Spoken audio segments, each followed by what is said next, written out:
Tem uma cena do Charlie Brown e do Snoopy que eu acho maravilhoso. Você me deu esse quadro. E isso eu te dei. Porque o Charlie Brown, ele é a encarnação da boa intenção incompetente. Ele é a encarnação da ideia de que a coisa mais perigosa que existe no mundo é incompetente com iniciativa.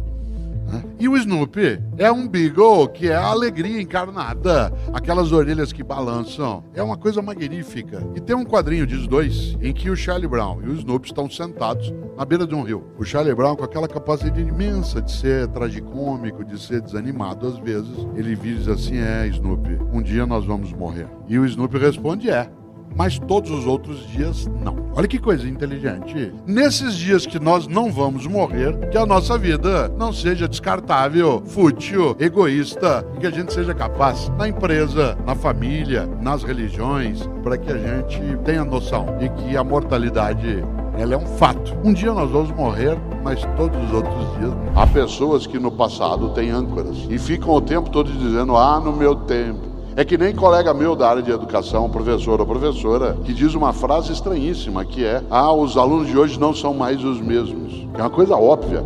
Alguém que diz isso demonstra apenas um pouco de sanidade mental. Doença é alguém que sabe que não são os mesmos e continua dando aula do mesmo jeito que dava há 10 anos ou há 20. Se sabe que não são os mesmos, como é que faz do mesmo jeito? O país não é mais o mesmo. Claro que não é. Às vezes você fica parado e se torna atual. Por exemplo, eu uso barba sem tirar há 40 anos. Agora eu tô na moda.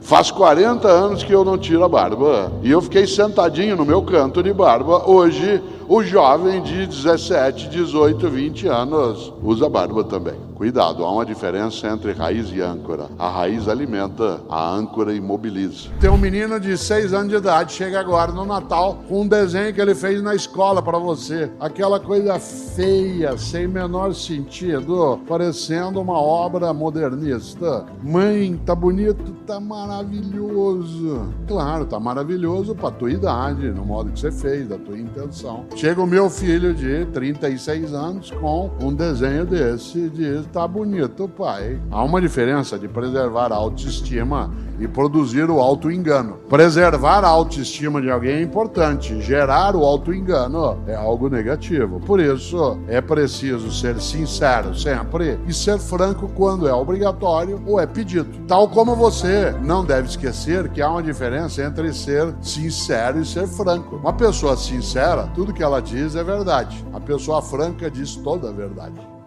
Tem gente que tem medo de avião. Eu tenho. Quero que o piloto tenha. Tem gente que tem medo de cobra. Eu também tenho. Mas eu não tenho pânico. Tenho só medo. Tem gente que tem pânico de avião. Eu, Cortella, tenho pânico de barata. Eu não tenho medo de barata, porque não tem nexo. Você tem medo de uma coisa desse tamanho que não morde. Não existe um caso na medicina que está escrito no prontuário: mordido por uma barata, né? Tomou 16 pontos. Pânico. Se aparece uma aqui agora, eu fico paralisado.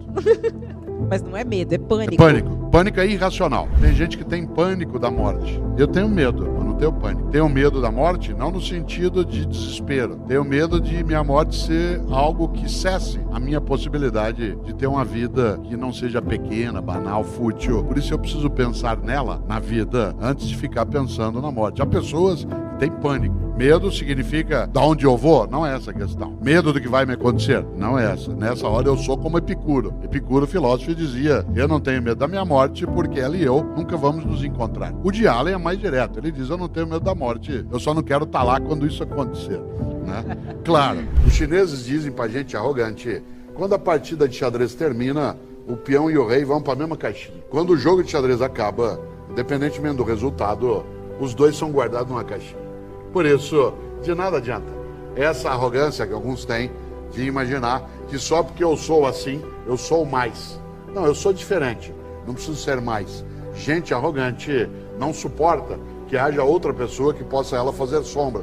Quando terminou no Mineirão, a Alemanha 7, Brasil 1, a gente não ficou com raiva da Alemanha. Nós ficamos com raiva da nossa seleção, porque a gente achou que eles não fizeram o melhor. Não sei se vocês lembram, o primeiro tempo acabou 5-0. 5-0, uma parte das pessoas aqui parou de ver o jogo. Falou: não vou ver mais. E eles fizeram mais 2 ainda no segundo tempo, quase que pedindo desculpas. Eu não queria fazer, que o gol estava aberto. Agora a gente sabe por que eles seguraram. Deu para notar que a Alemanha segurou no segundo tempo.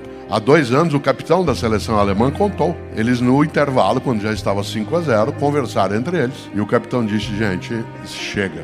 Eles são pentacampeões do mundo, eles são os nossos anfitriões, é um povo que nos acolheu muito bem, basta. A Alemanha introduziu naquele momento uma virtude especial para quem quer fazer também o seu melhor nas várias atividades, que é piedade. Piedade é vencer sem humilhar, derrotar sem ofender, ultrapassar sem esmagar. Piedade. Meu pai era gerente de banco, foi tornado gerente com 24 anos. E uma coisa é que naquela época era preciso, quando eu era criança, que ele visitasse os clientes. Ele chegava em casa no fim da tarde, essa é uma lição para mim inesquecível. Ele chegava em casa no fim da tarde, acabado, cansado, era poeira para todo lado. Qual é a primeira coisa que ele falava quando ele entrava em casa? Em vez de ele xingar, dele praguejar, dele maldizer a vida, a primeira coisa que ele dizia era, tirando um sorriso grande, e ele ria como eu, fechando um pouco os olhos. Ele dizia: filho, olha como eu sou abençoado. Hoje quebrou o jipe na estrada e não estava chovendo. De uma outra vez ele disse: olha filho, ó como Deus é bom comigo. Hoje acabou a gasolina do jipe e faltavam só 2 quilômetros para um posto de gasolina. O que ele nos ensinou? Não foi fingir que a realidade não tinha problema. Não foi auto-engano de olhar em volta e alienar-se das dificuldades. Foi não ser derrotado pelas dificuldades. Tenho pânico de barata. Eu não tenho medo de barata, porque não tem nexo. Você tem medo de uma coisa desse tamanho que não morde. E um dia, há uns 30 anos, estava eu em Natal, no Rio Grande do Norte, e estava eu e um professor da USP, e nós dois temos pânico de barata. Nós estávamos uma noite dormindo num hotel.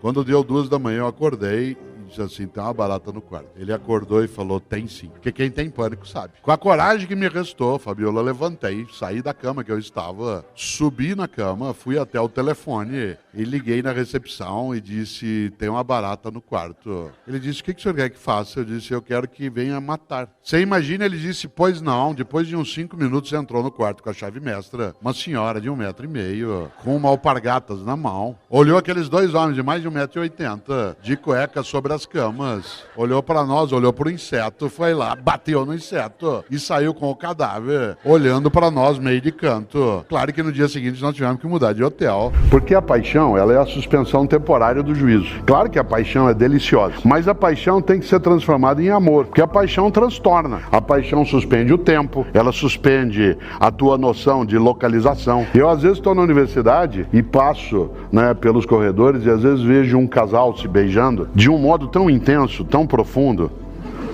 E eu não tenho inveja naquele momento, eu tenho admiração. Por uma razão, tanto faz onde eles estão. Parece que não existe nem o corredor, nem o lugar, nem o tempo, nem a hora. Eles estão sozinhos no universo. E eu olhando aquilo, fico imaginando o quanto que aquela paixão, se ela segue, ela liquida ambos. Porque eles não vão conseguir fazer mais nada, A paixão consome, é gostoso, porque ele é o ponto de partida, mas ele não pode ser o ponto de chegada, E nesse sentido, o amor cuida. Faço eu aqui uma pergunta pra você pensar durante a semana, não é pra você responder, só pra você pensar. Na tua atividade, dentro da empresa, você tá fazendo o melhor ou o possível? Não responda, pense. Não tô falando o melhor do mundo, tô falando o teu melhor. Qual é o grande risco? Quando a gente se conforma com o possível, em vez de eu fazer o meu melhor. Mas Cortella, tá difícil, não oferece as condições. Cautela, você tem que fazer o teu melhor nas condições que você tem, enquanto